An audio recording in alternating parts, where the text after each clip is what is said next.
Well, Oh, Roberto, it's very nice to catch up with you. You're a partner with KPMG in Peru.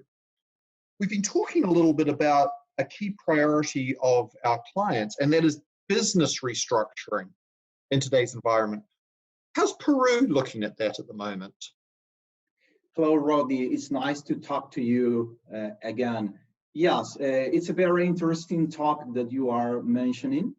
Despite of the pandemic scenario, the Peruvian government has introduced new regulations on how to assess the fair market value for companies in trying to anticipate their ability to divest from Peru as a consequence of the pandemic.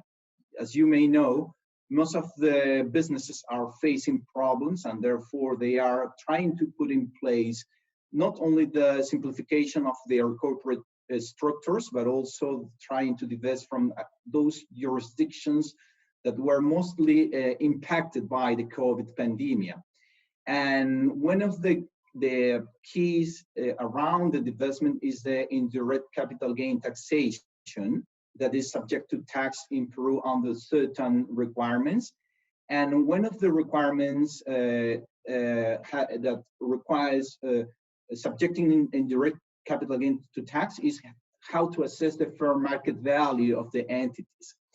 And the government has established a 12-month period threshold for assessing the fair market value of the entities subject to an indirect capital gain divestment structure.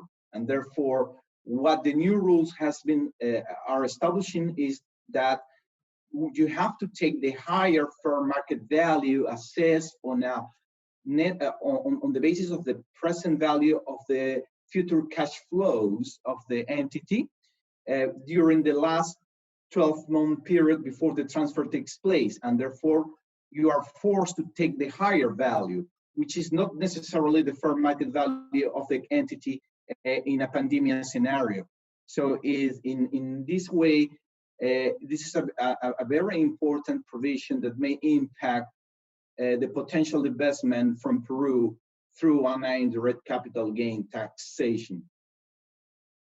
So that's a fascinating point, and clearly for me in the United States at least, that's not at all how we would look at fair market value. So that's an important point for our clients who increasingly are looking to rationalize and simplify their structure. So Roberto, I can also imagine that the question of debt financing entities is becoming more significant in Peru as well. What's going on in that space? Yeah, well, it's a very important thing here because, as a consequence of the pandemic scenario, most of the companies may face difficulties and they may require a huge amount of financing for overcoming the COVID situation here and to trying to overcome the economic effects generated by the pandemic. However, despite of a lot of struggling with the unions, with the different commerce chambers, and grouping all the companies here in Peru, as of January 1st, 2021, the new thin capitalizations rules will be enforced, and therefore the financial expenditure will be limited up to the amount of the 30% of the tax EBITDA, and therefore any undeducted financial expenditure that overtake more than 30% of the tax EBITDA is able to be carried forward to the following next 4 taxable years. However, it is expected that it will eventually generate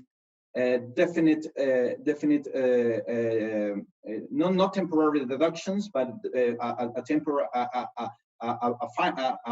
final impact, because companies may not have the ability to recover such financial expenditure, increasing the impact of the corporate income tax at the level of the gross income, which is additionally reinforced by the fact that nowadays tax authority is much more empowered to apply the general anti-avoidance rule, and any structure that may imply pushing down the debt to the operative entities in Peru may be exposed to a potential reassessment. So this is fascinating. So just a bunch of things going on that really are that really go directly to taxpayers' concerns about the need to restructure their current operating model, maybe because of MLI or other matters. But Peru is certainly very focused on the question of valuation and appropriate financing. And some of that certainly is news to me. So Roberto, I'd like to thank you very much for this quick look at what's going on in Peru. I trust you're keeping well in the lockdown, and I look forward to seeing you in person maybe in 2021. Thank you very much, Rodney. It's a pleasure to talk to you, and I wish everybody to stay safe and healthy. Thank you very much.